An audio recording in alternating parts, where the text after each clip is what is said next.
Good day, ladies and gentlemen, and it is October of 2019. The year is almost over, and what a year it has been. I say that every month because every month just keeps getting better and better. Oh, there's a lot to update this month. As you can tell from my little setup here, we have Empire at War launching just a few days from today. Empire at War is without a doubt one of my favorite multiplayer games of all time. This is actually my original copy that I got back in 2007. That's not the version I'm actually reviewing. I'm reviewing the Steam version because that is substantially easier to get working. Now, I wanted to find my General Veers action figure. I have no idea where he is. He could literally be in any number of boxes. So we just got the old Imp Star 1 right there. I got that at a KB Toys back in 1999. This is part of the Action Fleet. No, this is part of the Collector's Fleet. I have this and the Rebel Blockade Runner. Ironically, the Rebel Blockade Runner is substantially bigger than that. And here's something kind of funny. So back when I was a wee person, maybe about that big, I thought like the thing weighed the Rebel Blockade Runner. I thought it like weighed a lot. So it's like if somebody broke in, I could bash them over the head with it. What can I say? The mind of an 8-year-old, I suppose. All right. So first and foremost, there is not going to be any more live streams this month. Why, you might ask? Because I don't have any time. Basically, as I said in the previous monthly vlog, it's only going to be about 2 live streams per month, simply because I need that Friday to edit video.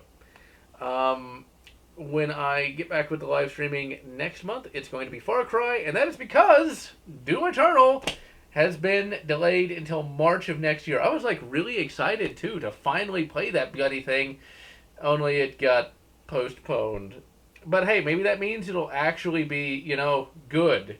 At first, I thought, oh, they're just going to put in a bunch of microtransactions, but if they were going to do that, they would have budgeted that from the beginning and not have, tried to polish it as they have. What's kind of interesting is they're going to be releasing Doom 64 on PC to coincide with Doom Eternal, which is kind of interesting. Doom 64 has been ported for years now, with the various Z-Doom ports and things of that nature, but having an official release, I guess, is good. Doom 64 is pretty good. It's not my favorite Doom, but it definitely is a damn good game regardless. It does have my favorite version of Doom Guy, though, as he looks kind of like the Boba Fett's.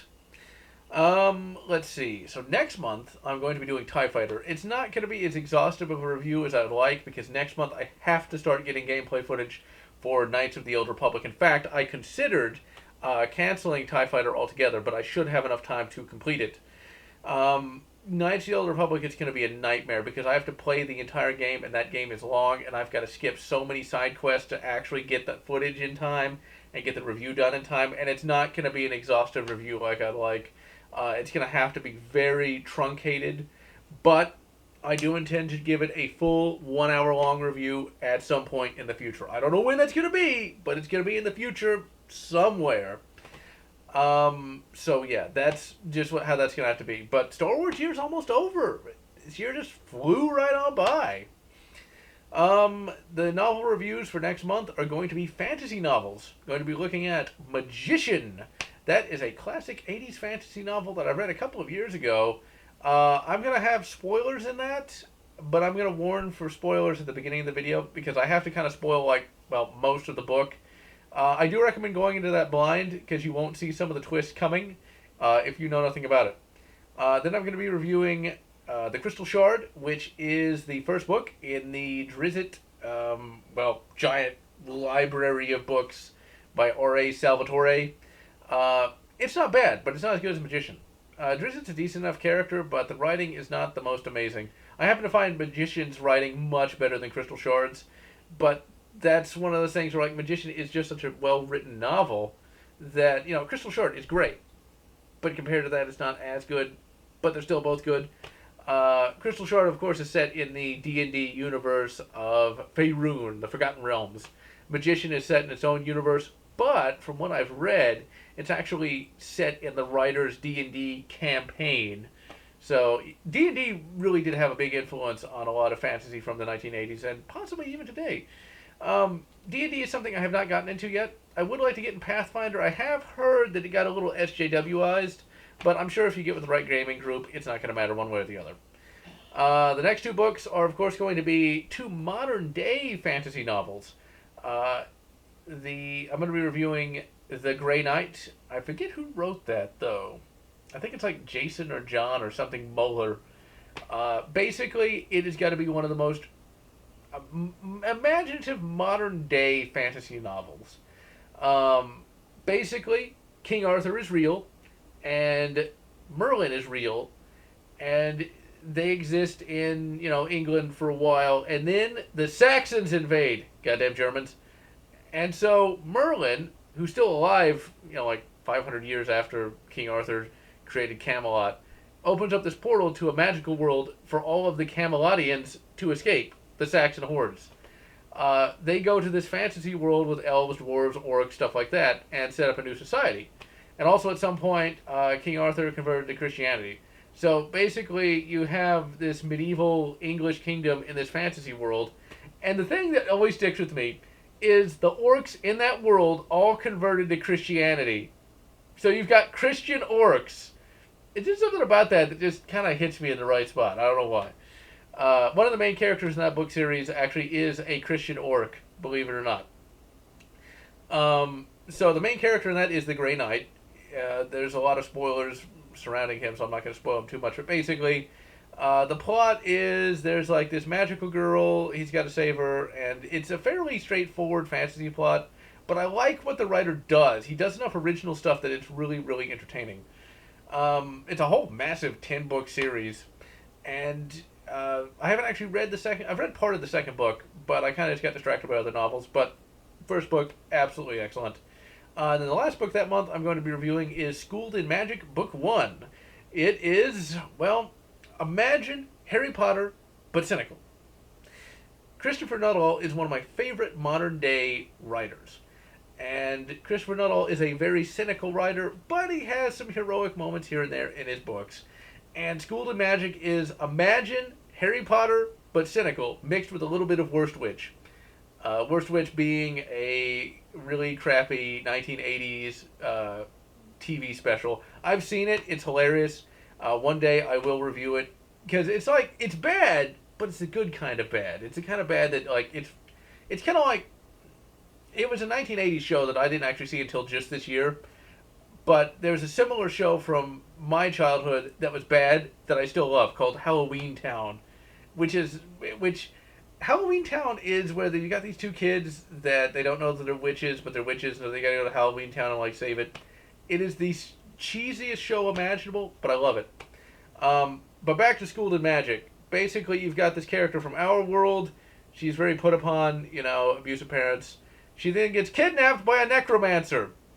Didn't really see that one coming. And she gets transported to this magical world. Come to find out, she's got all these magical powers. And she goes to Cynical Hogwarts. Now, the big problem I have with Cynical Hogwarts, or really cynical magic schools in general, is, okay, you're teaching these kids how to, basically destroy the world with magic. Why would you not, try to police bullying? Now, Christopher Nuttall has some history with bad schools. If you read his blog, he talks about how he had to go to a boarding school and how it was I think he said it was hell on earth for him because there's a lot of bullying. The teachers didn't care. And he said well, if you think school is bad, imagine having to live at the school. You don't get to go home. And that really shows in this novel. Now, Schooled in Magic is a whole long series. It's effectively a YA series. I'm not a big fan of YA, but this isn't too bad. But basically, the main character is just completely put upon, to say the least, by all the other students and things of that nature. And in a really cynical version of what happens in Worst Witch. In Worst Witch, the main character in that turns someone into a pig. Well, in Schooled in Magic, she turns someone into a statue and they almost die. So yeah, it's still entertaining and I still recommend it. Alright, so I do have some novel recommendations I can give out, and I recommend taking a look at The Big One. It's a book I've been facilitating on getting for a couple of months, just because it's $10 and it's only like 250 pages. But those 250 pages were worth it. Basically, The Big One, it posits what if America carpet nuked Germany, and the novel does not treat this subject lightly. They of course do nuke Germany. That's what happens in the novel, and they describe in loving detail just how bad it is to nuke someone. So basically, the novel keeps it very gray, and I really like this because it shows that as being a bad thing, but then there's all the genocide going on, so maybe it's not that bad. But there's also a lot of really sympathetic German characters in that particular novel. There's a German fighter pilot that you kind of root for because you know what's coming. And so it's kind of interesting when a writer does that, when a writer allows you to sympathize with what are considered the bad guys. And that really makes it worth reading in and of itself. Now, there's some stupid stuff towards the end of the book, and I don't want to spoil... Well, I guess I can spoil it a little bit, since, well, it's called The Big One. If they don't actually drop the bombs, it's kind of disappointing, I should say. So, at the end of the book, it turns out, like, the planes are alive. The planes that drop the nukes are somehow alive. It's literally, like, the last paragraph is just so cringy. Because, like, there's a pilot that talks to his bomber because he's got cancer. And he's like, I love you, bomber name.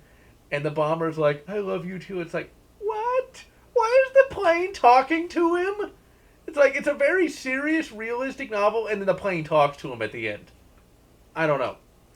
I also highly recommend checking out the Kane series. One of the earliest videos on this channel is of the first Cyphus Kane, or Caiaphas.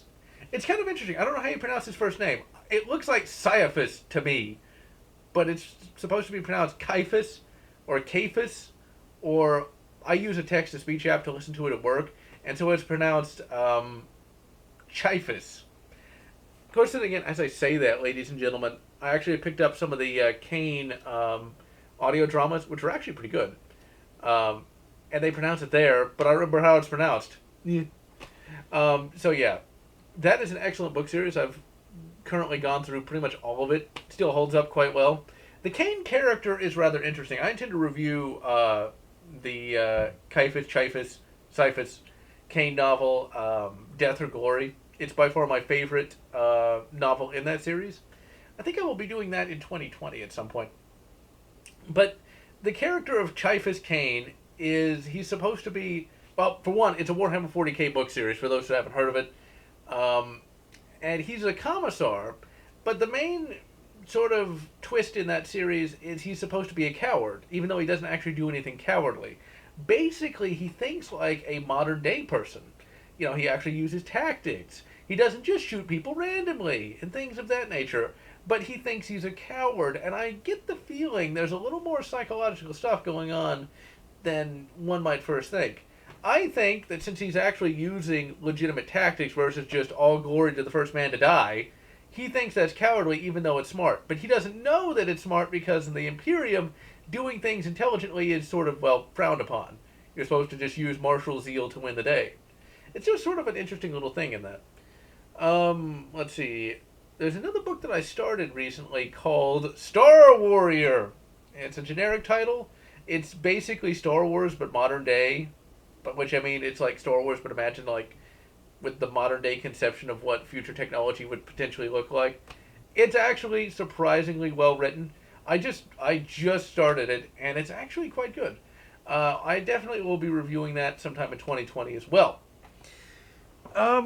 Also, on the subject of book reviews, the final audio book drama review will be releasing on Halloween, and that is going to be Alien 3, the audio drama. It's going to be a full house roundtable review of that particular audio drama with myself, Ragekill, Wolfman, who now goes by Scary Jersey Guy, and one new guy. We're going to be talking about it because we're all Aliens fans, and we're going to be definitely explicating that quite a bit, because that audio drama, for me at least, is quite good. It's not quite as good as the draft of the script I read a number of years ago, but it still is quite an entertaining read, or listen, to say the least. Let's see. Also, recently for Real Badass Cast, we did a review of Elvira, and that should be up at some point. Elvira, Mistress of the Dark. Now, I grew up with that film as a kid. It still holds up to this day. You cannot... The 80s had to be done in the 80s. You know, an 80s styled show just never quite get to the same... Never can be quite as genuine as an original 80s film. Oh, let's see here, ladies and gentlemen. Also, this month we took a look at the M1 Garand, or Garand, or Caliber 30 M1. I would go get it, but that means I'd have to get up, and I am a lazy bastard. Needless to say, the M1 Garand holds up to all the hype.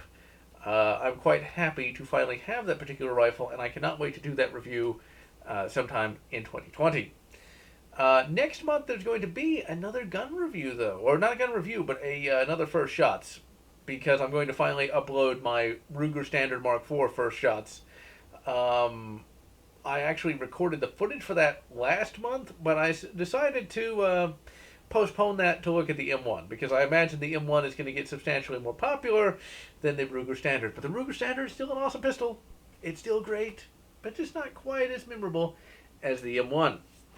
One final thing to note is there is a game I recommend if you're looking for a good co-op Dark Soulsian experience. And that game is, of course, Remnant from the Ashes. It is a Dark Souls-styled game that has a lot of shooting in it. It is basically a third-person shooter Dark Souls game, and it is excellent. I've been playing the shit out of that for the past couple weeks, actually. It's not that well optimized, but it still runs fairly well. You definitely get some frame drops here and there. Connectivity is actually surprisingly good, having played it co-op.